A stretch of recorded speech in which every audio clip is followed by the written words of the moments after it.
El, el acto de hoy obviamente tiene una carga histórica, carga que yo creo que para los familiares de Jorge Eliezer Gaitán, pues es casi, se transforma en una vocación de vida, en una trayectoria que me consta en muchos casos similares, es a veces pesada. Aquí obviamente hay que hablar del pasado, hay que hablar del presente y hay que hablar del futuro, porque tu designación tiene que ver con las tres, tiene que ver con el pasado, como nieta de Jorge Eliezer Gaitán, lo que significa en la historia de Colombia su asesinato. Él es víctima, sus familiares son víctimas, ustedes son víctimas. No era esa la categoría que se usaba en esos tiempos, pero traído al lenguaje de hoy es exactamente ese.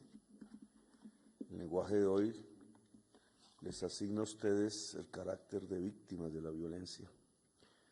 Yo no podría decir que es el primer crimen, porque no lo fue. La violencia estaba antes, venía creciendo incluso en el siglo XX. Violencias hemos tenido en el siglo XIX y antes.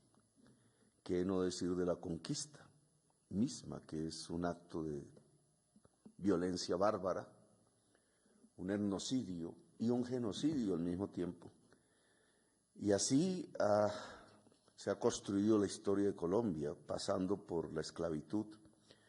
Yo tenía en la cabeza que en ese pasado histórico de hace unos siglos, y como economista pensaba que la preponderancia fundamental de la manera de producir de aquellos años era el feudalismo, el español, lo que tenían en España, la intención de imitarlo en Colombia, con los nombres que le dieron a estos virreinatos y capitanías, pero cada vez llego más a la conclusión que el modo de producción fundamental de aquellos siglos fue la esclavitud.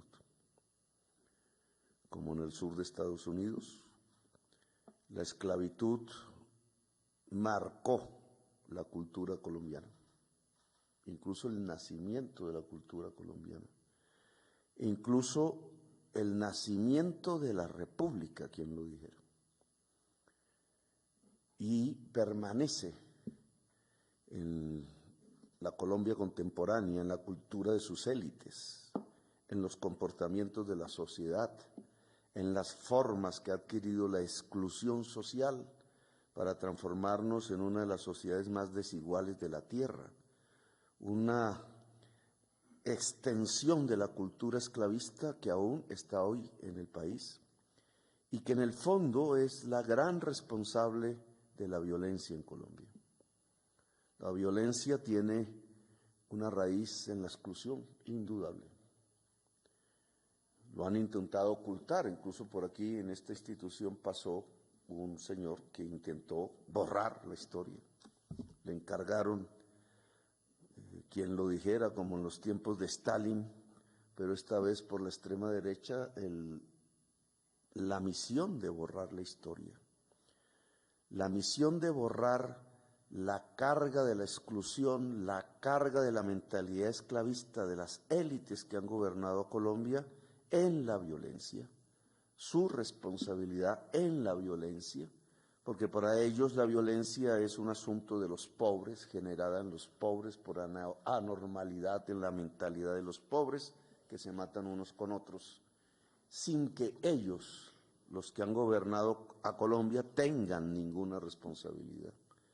Y la historia dice lo contrario. La historia y la verdad histórica, hasta donde podemos auscultarla, lo que indica es que el mayor responsable de la violencia en Colombia se consolida en la estructura, en la mentalidad esclavista de las élites colombianas.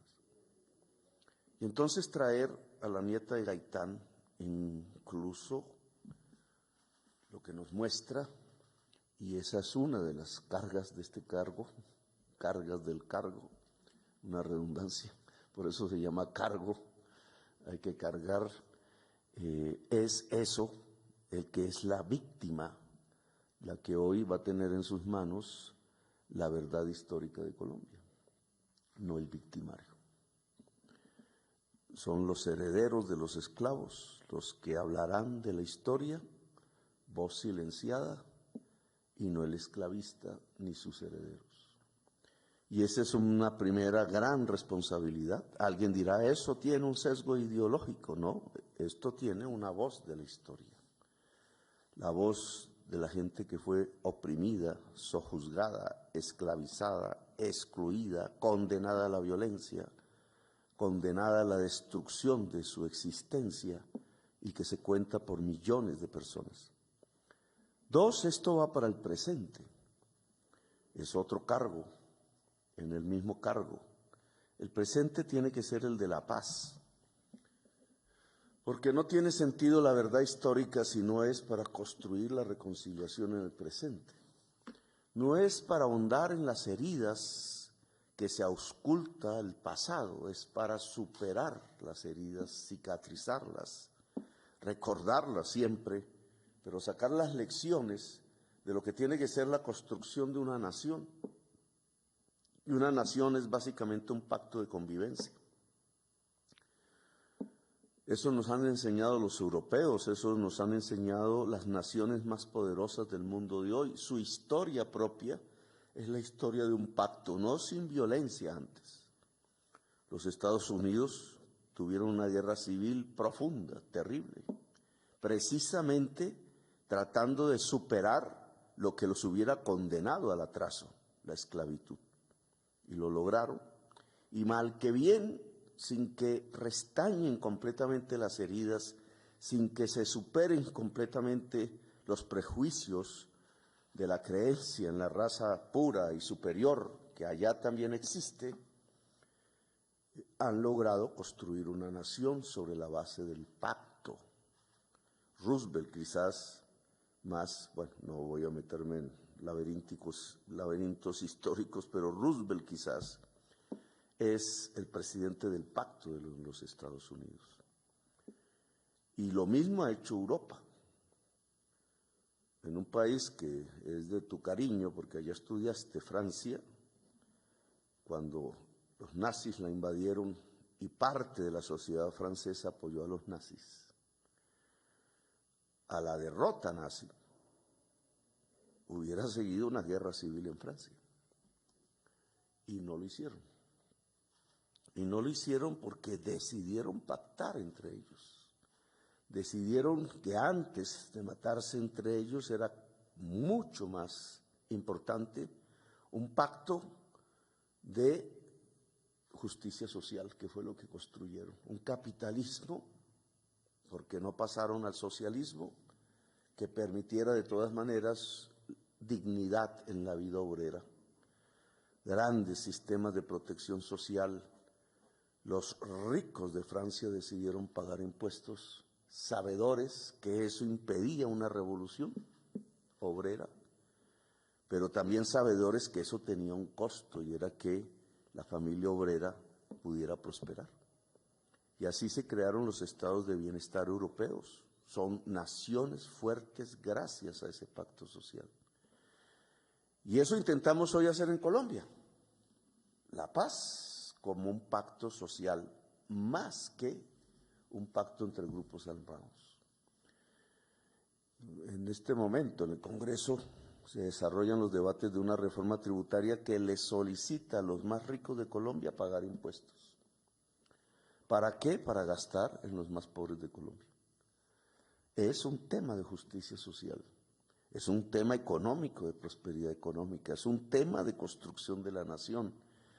Aquí se necesita que esa memoria histórica vuelva incluso a los debates públicos. Y es que el episodio de López Pumarejo, que para mí ha sido el Roosevelt de Colombia, con el debido respeto aquí de la señora Gloria Gaitán, pero frustrado, inacabado. Es la violencia la que destruye esa intención de una reforma democrática balbuciante. Esa historia de las reformas sociales en Colombia que se impiden a partir de la violencia una y otra vez el asesinato de Jorge Eliezer Gaitán es eso, impedir una revolución de transformaciones sociales, pues hoy hay que leerla en el lenguaje actual y contemporáneo. Es que si queremos paz, tenemos que traer al lenguaje y a la realidad del siglo XXI el hálito de las reformas democráticas que siempre inspiraron en los siglos republicanos a millones de personas y a muchísimos dirigentes, pero que nunca pudieron realmente concretarlas en la historia nacional. Y esto obviamente tiene que ver con el futuro, porque si lo logramos hoy, Colombia será una nación, Colombia será pacífica, Colombia será justa, Colombia será una potencia mundial de la vida.